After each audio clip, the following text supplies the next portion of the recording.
White house లో ఏం జరుగుతోంది? డొనాల్డ్ ట్రంప్ అత్యంత నమ్మకస్తులైన టీంలోనే ఒక శత్రువు ఉన్నారా? కింగ్ మేకర్లుగా చలామణి అవుతున్న వారిలో ఒకరు గూఢాచారిగా మారారా? ట్రంప్ రహస్యాలను చేరవేస్తున్న ఆ ఇన్సైడర్ ఎవరు?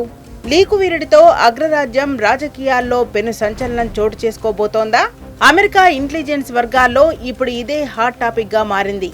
ట్రంప్ అడ్మినిస్ట్రేషన్ లో అత్యంత రహస్యంగా ఉండాల్సిన సమాచారం వరుసగా బయటకు వెళ్లడం కలకలం రేపుతోంది. ట్రంప్ కేబినెట్ మీటింగ్ ముగిసిన గంటల వ్యవధిలోనే కీలక సమాచారం మీడియాకు చేరుతోంది. ముఖ్యంగా విదేశాంగ విధానాలు, ఆర్థిక వ్యూహాలకు సంబంధించిన కీలక పత్రాలు లీక్ అవ్వడంతో అది బయటి వ్యక్తుల పని కాదని, లోపల ఉన్న వారి పని అని భద్రతా సంస్థలు అనుమానిస్తున్నాయి.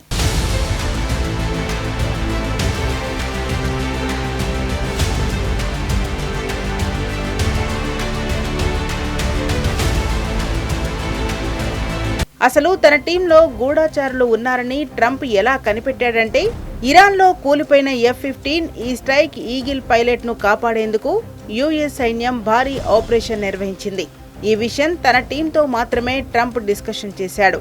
ఈ విషయం బయటకు వెళ్లడంతో లీకు వీరులు వైట్ హౌస్ లోనే ఉన్నారని ట్రంప్ కనిపెట్టేశాడు. కాగా F-15 ఈ పైలట్ ను రక్షించేందుకు నిర్వహించిన ఆపరేషన్ లో 155 విమానాలు పాల్గొన్నాయన్నారు ట్రంప్. వాటిలో 4 బాంబర్లు, 64 ఫైటర్లు, 48 రిఫ్యూయలింగ్ విమానాలు, 13 రెస్క్యూ విమానాలు కూడా ఉన్నాయన్నారు.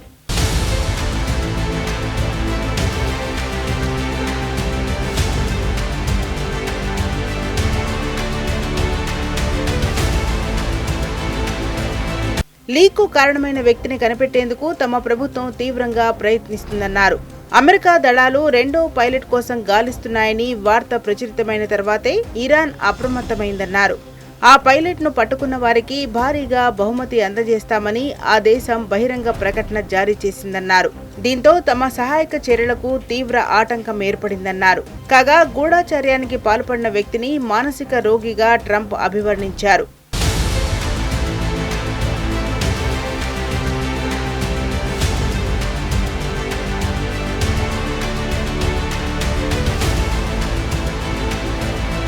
ఒకవేళ నిజంగానే ట్రంప్ టీంలో గూఢాచారి ఉంటే అది కేవలం ట్రంప్ వ్యక్తిగత ఇమేజ్కే కాదు, అమెరికా జాతీయ భద్రతకే ముప్పు.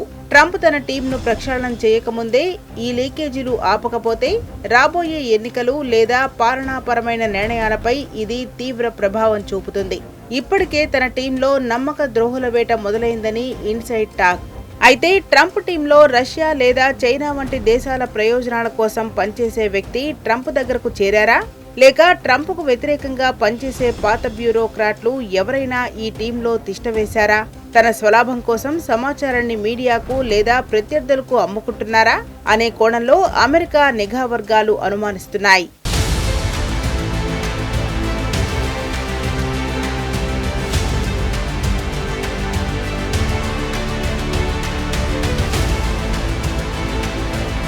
ట్రంప్ చుట్టూ ఉన్న కంచె చేనుమేస్తోందా? అత్యంత విశ్వసనీయులే వెన్నుపోటు పొడుస్తున్నారా? ఈ గూఢాచారి గుట్టు ఎప్పుడు రట్టవుతుందో వేచి చూడాలి. ఇవి కేవలం రాజకీయ ఆరోపణలా, లేక నిజంగానే ఒక భారీ కుట్ర దాగి ఉందా అనేది తేలాల్సి ఉంది. మరోవైపు అమెరికాకు ఇరాన్ బిగ్ షాక్ ఇచ్చింది. అమెరికా ప్రతిపాదించిన సీజ్ ఫైర్ ఒప్పందాన్ని ఇరాన్ తిరస్కరించింది. తాత్కాలిక కాల్పుల విరమణకు ఇరాన్ సిద్ధంగా లేదని స్పష్టం చేసింది. అయితే యుద్ధం శాశ్వతంగా ముగించాల్సిన అవసరాన్ని నొక్కి చెప్పింది. ఈ మేరకు 10 ప్రతిపాదనలను అమెరికా ముందుంచింది ఇరాన్. అయితే తాజాగా ఇరాన్ నిర్ణయంపై అమెరికా అధ్యక్షుడు ట్రంప్ అసంతృప్తి వ్యక్తం చేశారు. ఇరాన్ చర్యలకు భారీ మూల్యం చెల్లించుకోవలసి వస్తుందని వార్నింగ్ ఇచ్చారు.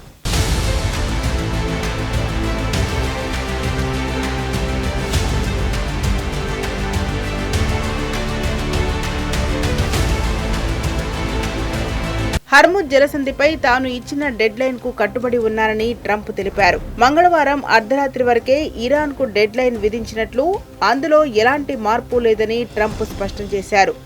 ఇరాన్ ప్రతిపాదించిన 10 గైడ్ లైన్స్ తో ఇరాన్ ఓ నిర్ణయం తీసుకుందని, కానీ అంత ఆశాజనకంగా లేదని తేల్చారు. ఇరాన్ మొత్తాన్ని ఒక్క రాత్రిలోనే తుడిచిపెట్టేస్తామని సంచలన వార్నింగ్ ఇచ్చారు. అంతకుముందు white house Easter egg role సమయంలో ఇరాన్తో కొనసాగుతున్న యుద్ధాన్ని ముగించేందుకు తాను సిద్ధంగా ఉన్నానని ట్రంప్ స్పష్టం చేశారు. అయితే ఇరాన్ అణ్వాయుధాలు కలిగి ఉండడాన్ని, ఎప్పటికీ అనుమతించకూడదని మరోసారి స్పష్టం చేశారు. అమెరికా దగ్గర అనేక ప్రత్యామ్నాయాలు ఉన్నాయని స్పష్టం చేశారు.